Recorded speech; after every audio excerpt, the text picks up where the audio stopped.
Halo bos, jumpa lagi di channel Bicara Militer.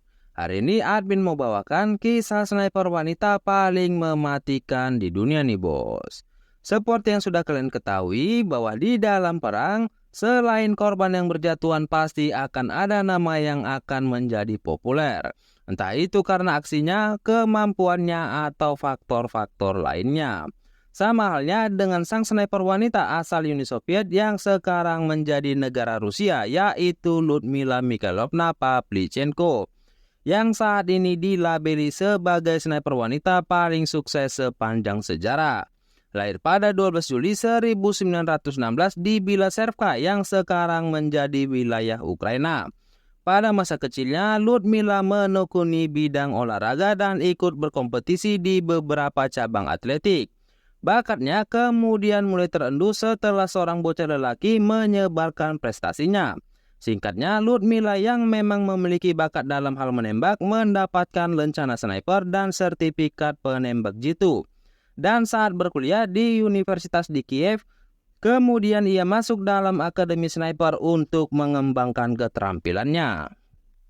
Pada Juni 1941, pada saat usia Ludmila 24 tahun, Hitler melancarkan operasi Barbarossa.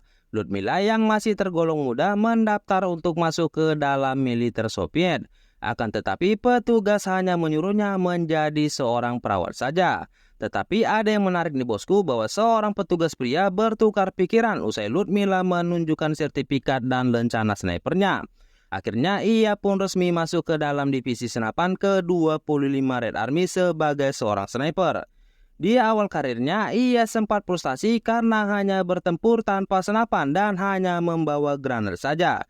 Hingga salah seorang temannya terkena tembakan dan memberikan senapan Mosin Nagant miliknya kepada Ludmila. Dan aksinya pun akan dimulai dari sini.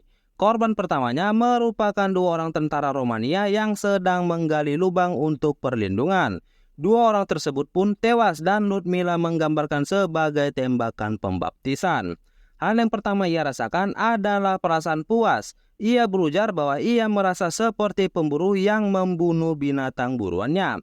Kebiasaan yang sering ia lakukan adalah pergi dari camp pada malam hari dan menuju posisi terdepan di dekat musuh, dan kemudian berbaring tanpa bergerak sambil menunggu kesempatan untuk menembak.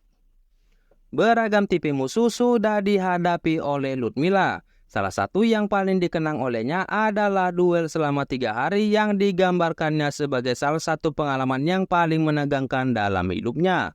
Pada akhirnya duel pun dimenangkan oleh Ludmila karena musuhnya terlalu banyak membuat gerakan. Dan itu menjadikan korban menjadi salah satu dari 36 sniper yang ditaklukkannya. Namun tidak semua kisahnya berakhir dengan bahagia di medan perang. Ia harus merasakan perasaan di mana kekasihnya sekarat di pelukannya sampai membuatnya depresi selama bertahun-tahun. Dan kejadian tersebut tak akan dilupakannya. Ludmila dengan segala pencapaiannya 2 kali dipromosikan untuk naik jabatan. Yang pertama adalah sersan senior setelah dikonfirmasi total korbannya mencapai 100 orang. Dan yang kedua adalah letnan ketika total korbannya menjadi 200. Ada yang menarik juga nih bosku, akibat rasa frustasi yang Jerman rasakan serta rasa takut, mereka sampai berusaha menyuap Ludmila untuk membelot. Dengan pengeras suara mereka berkata, "Ludmila Pavlichenko, datanglah ke kami. Kami akan memberikanmu banyak coklat dan menjadikanmu perwira Jerman." Tetapi tawaran Jerman tersebut tak berhasil, dan Jerman beralih mengancam jika mereka menangkapnya, maka mereka akan mencabik-cabiknya menjadi 309 bagian dan menyebarkannya ke angin. Bukannya takut, Ludmila malah senang karena musuhnya menghitung total korbannya dengan sangat akurat. Selama karirnya, Ludmila terluka sebanyak 4 kali selama pertempuran. Kemudian Komando Tinggi Uni Soviet yang merasa nyawa Ludmila sangat berharga memerintahkan agar dirinya segera dievakuasi dari Sevastopol dengan kapal selam. Pada akhir 1942, ia dikirim untuk berkeliling Kanada, Amerika, dan Inggris Raya. Di Amerika, Ludmila diterima langsung oleh Presiden Amerika yaitu Franklin D. Roosevelt di Gedung Putih. Ini membuatnya menjadi warga Uni Soviet pertama yang diterima oleh Presiden Amerika. Sekembalinya pulang, Ludmila dipromosikan menjadi mayor dan dianugerahi bintang emas pahlawan Uni Soviet, serta 2 kali menerima Ordo Lenin. Setelah perang, Ludmila menyelesaikan studinya dan menjadi sejarawan.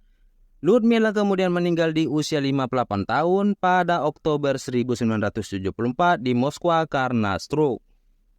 Dikabarkan di akhir hayatnya ia menderita gangguan stres pasca trauma serta kecanduan akan alkohol. Dengan jumlah korban 309 orang, Ludmila dilabeli sebagai sniper wanita paling mematikan di dunia sepanjang sejarah. Bagaimana bosku dengan kisahnya, menginspirasi atau bahkan menyeramkan nih bos? Tentunya kalian bisa tulis di kolom komentar. Ya begitulah bosku informasi dari admin tentang Ludmila sang sniper wanita paling mematikan sepanjang sejarah. Maka dari itu saya admin bicara militer undur diri dari kalian. See you next time. Bye bosku.